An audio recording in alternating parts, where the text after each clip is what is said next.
Welcome back into episode 7 of the new Killer series. Today's video is going to be a little bit different than the other videos in the series so far. We're going to go over the list of licensed killers that are confirmed on Behavior's radar, and there are some really anticipated giant licenses missing from this list. It's actually a pretty long list. In some cases, it was us, internally thinking, we have a list, a wish list, and then we go, okay, who owns this one?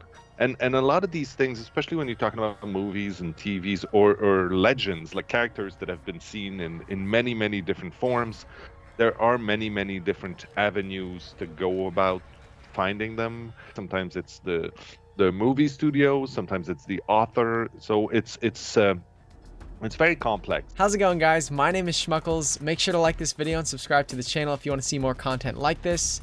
I also stream on Twitch on Wednesday and Sunday nights. The link is in the description below. So Behavior tweeted out a satisfaction survey yesterday, and it can actually give us some insight onto the next few killers that are likely to come into Dead by Daylight. On the survey, question 19 is, which possible license would you be most interested in seeing added to Dead by Daylight? You can select one answer from 4 different categories: movies and TV shows, anime, video games, and comics. In this video, we're going to cover movies and TV shows as well as the video game licenses. If you want to see the anime killers and the comic killers, I'm going to put those lists up now, and you can pause the video to have a look.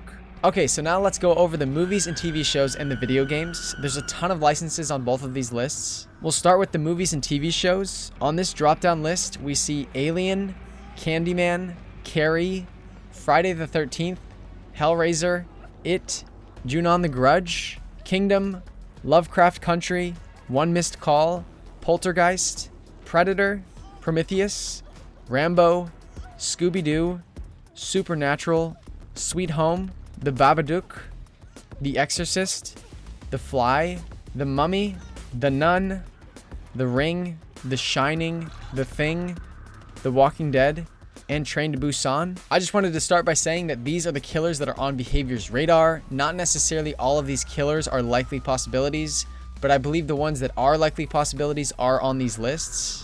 It's a subset thing. Like, if the killer is on these lists, it's on Behavior's radar. Some of them stand only a tiny chance to come into the game, but a subset of the killers on these lists are legitimate possibilities. For example, Scooby-Doo would likely never come into DBD, or after Trickster, who knows?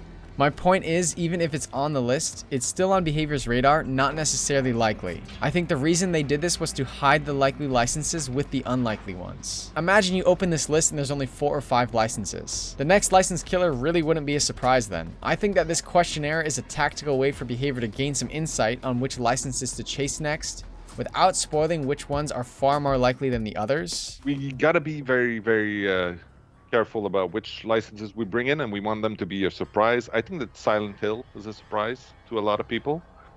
People did not expect us to go get that. I was kind of proud of that one. I think we all were. It's kind of a big deal. So yeah, there will be other licenses, and they will be absolutely mind-blowingly awesome. The marketing people like to be able to make surprises. And how could we possibly tease and reveal if you already know it? It's possible that they're in negotiation over some of these licenses and just wanted some feedback on which ones to pursue for the near future. Every license that's introduced into the game pretty much depends on 3 fundamental factors. Number 1, does it fit into the game? Number 2, is there enough interest to bring it into the game? Pretty much, will it make Behavior money? And number 3, how hard is it to get the license? I wanted to take a second to talk about a Walking Dead chapter. If there was a Walking Dead chapter, it's possible they could bring in a killer like Negan or the Governor or Alpha, but they could also just bring in Rick Grimes as a survivor, kind of like what they did with Ash Williams in the Evil Dead DLC. Just because a killer isn't on this list doesn't mean it's a no for sure. The question underneath it asked, did we forget something? Use this box to fill in a license you'd like to see in Dead by Daylight that was not listed above. But a ton of major killers were on this list, so that being said, if a killer isn't on the list, it doesn't really seem like it's on Behavior's radar. There are some giant licenses that aren't on this list. This list doesn't have Chucky from Child's Play, Dracula or any other vampires, Hannibal Lecter from Silence of the Lambs, Norman Bates from Psycho, Patrick Bateman from American Psycho, Annie Wilkes from Misery, The Entity from It Follows, Damien Thorne from the Omen franchise, The Invisible Man, too much like Wraith anyways, The Leprechaun, The Creeper from Jeepers Creepers, The Tall Man, the Pale Man, and the Fisherman. If you want to see any of these killers in the game, let me know in the comments below. I think if there's a killer you want to see in DBD that isn't on the list, the only way to get it on that list is to call attention to it. Also, keep in mind that there's a very limited number of killers that they can bring into the game. Most of what you tell us we should put in Dead by Daylight, we've talked about and we've considered at least at some point or another. We come up with 4 chapters a year, more or less.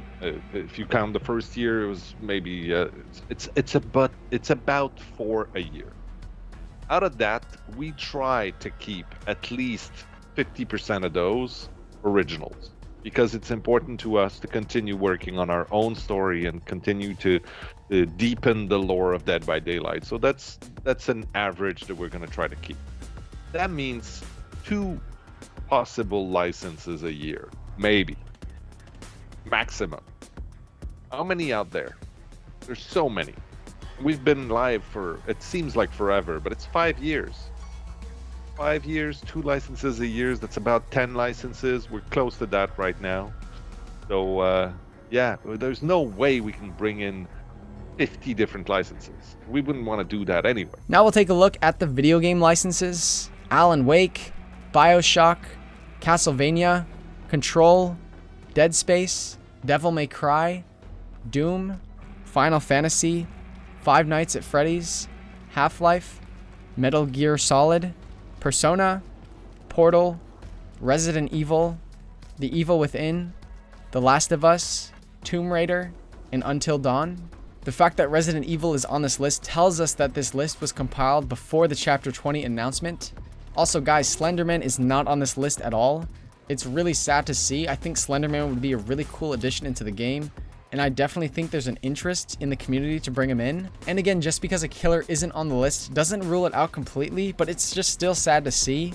The Slenderman license could possibly be really hard to get. Maybe we could do some digging there in a future video. The survey also asked about a couple other interesting things. Question 21 was, if Dead by Daylight characters were licensed into other games, what genre would you be most interested in? I don't think Dead by Daylight has given out the license to any of their original characters, but it's interesting to see that this could be a possibility for the future. Question 42 said, to what extent do you agree with the following? And one of the responses was, I appreciate killers who do not look like traditional horror characters, like Trickster and Oni. After Chapter 19, it seems they've slightly redefined the possibilities for killers to bring into an asymmetrical horror game, and they wanted some feedback on that. I personally prefer the classic, more traditional horror killers over the more comedic or almost Scooby-Doo-like killers. Question 43 asked, please rank the following type of horror imagery in terms of how much you want to see it reflected in the art of DBD. There's gory horror like the twins, disgusting horror like the plague, paranormal horror like the spirit and Oni, monster horror like the trapper and Demogorgon, slasher horror like the cannibal, body horror like the hag and Freddy. One of the reasons they'd ask a question like this is definitely to explore which licenses are going to come into the game next. They could definitely put all the killers from the list earlier into one of these 6 categories. It was really interesting to fill out this survey. If you want to fill out this survey, I'm going to leave the link to it in the description of this video. Sorry I had to push back the next licensed killer video. This survey just came out and it seemed like it'd be perfect for episode 7 of the new killer series. Make sure to like this video and subscribe to the channel if you want to be notified when I post more content like this. Thank you guys so much for watching this video. I'll see you in the next one.